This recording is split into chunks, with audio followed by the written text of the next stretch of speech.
Hi, I'm Eric Musco, Social Media Coordinator for Star Wars The Old Republic, and I'm here to talk to you about one of the most fun parts of the game, socializing and playing with other players. We're talking about things like speaking up in general chat, joining a group for a heroic mission, or even diving into some of our more complex team-based operations and war zones. If you're new to the MMO genre, these things may seem a little intimidating, and that's why we want to talk to you about how it all works. Honestly, we think that playing with other people is a part of the experience that you don't want to miss.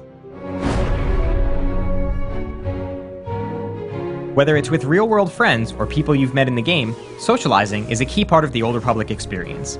The simplest way of interacting with other players is through the chat window. You can join the conversation by pressing Enter or clicking in the bottom of the window. Type your message and hit Enter to send it. You'll find this is a great way to ask for advice when you're stuck, to ask for help in facing a powerful enemy, or to look for a group to play through a flashpoint. You'll notice the word General appears next to the message you're typing. This is the name of the current chat channel, but there are several others as well, each with its own purpose. General Chat is a planet-wide channel where anything goes, from in-game requests to random conversations. You can switch to the General channel anytime by typing /1 or /general. You can access the PvP channel by typing /PvP or /2, and it's used most often in war zones or open-world player versus player areas. Typing /3 or /trade opens the Trade channel.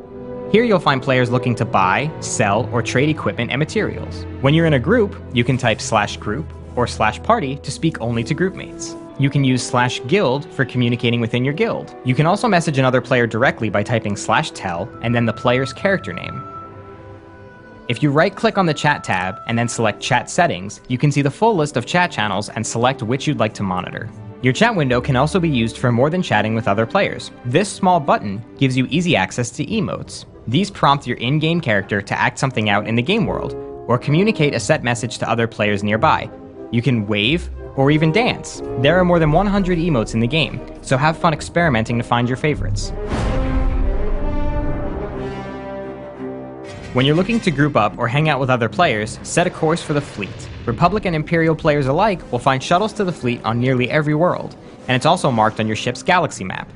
Here, you'll find class and profession trainers, vendors, and all types of other useful resources. Players generally gather here to trade, talk, and to meet and group up for war zones, flashpoints, and operations. Grouping up is something you'll definitely want to do at some point in the Old Republic. For flashpoints, operations, and the more difficult heroic missions, soloing just isn't an option. Fortunately, creating a group is simple. If the person you want to group with is nearby, just select them and click on the purple icon next to their portrait.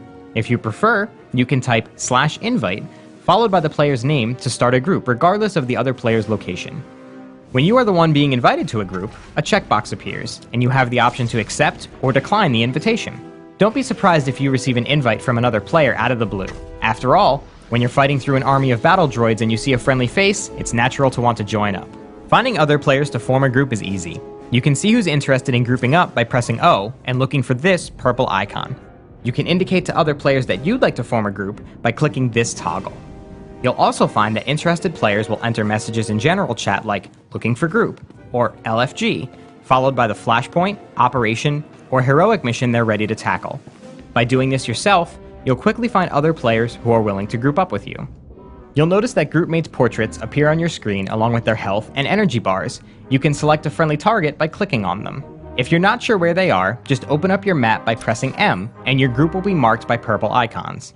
When any member of the group initiates a conversation, other players who are eligible will see a green circle appear. Players can enter the circle to join the conversation. If you're not in combat, you can also join the conversation from anywhere via holocall. Once you're in a group conversation, you and your groupmates will each be able to select your own dialogue options. When a dialogue option is chosen in a group conversation, a random number is generated, and the character who wins the role will respond. Regardless of which character speaks, all members of that group are awarded dark side or light side points based on their personal choices. In addition to light side or dark side points, you will also earn social points. Social points add up over time, allowing you to advance up in social tiers. As you progress, you will be able to purchase and use special social items in the game. These include toys, costumes, and unique speeders, so make sure you group up whenever you can. Grouping up is a lot easier when you add other players to your friends list. The game will prompt you to add your current group to your friends list when you complete a mission. but you can add a friend at any time by right-clicking their portrait and choose the option in the Additional Commands submenu. This will allow you to see when your friends log on, or quickly see who's online by pressing O to bring up the Friends window. Learning to work together to overcome challenges is essential when you're joining up with other players for a heroic mission, a PvP war zone, or one of the game's more advanced flashpoints or operations. We could talk for hours about team tactics, but at the base level, it's really about learning what role your character is best suited for in the group, and then cooperating with your group mates to use your abilities to support the team. It may seem intimidating at first, but the game's been designed so that playing your role should be pretty easy to learn, so go ahead and give it a shot. So we hope that gives you a good overview of the social experience in the Old Republic, and we certainly encourage you to check it out for yourself. Thanks for watching, and may the Force be with you.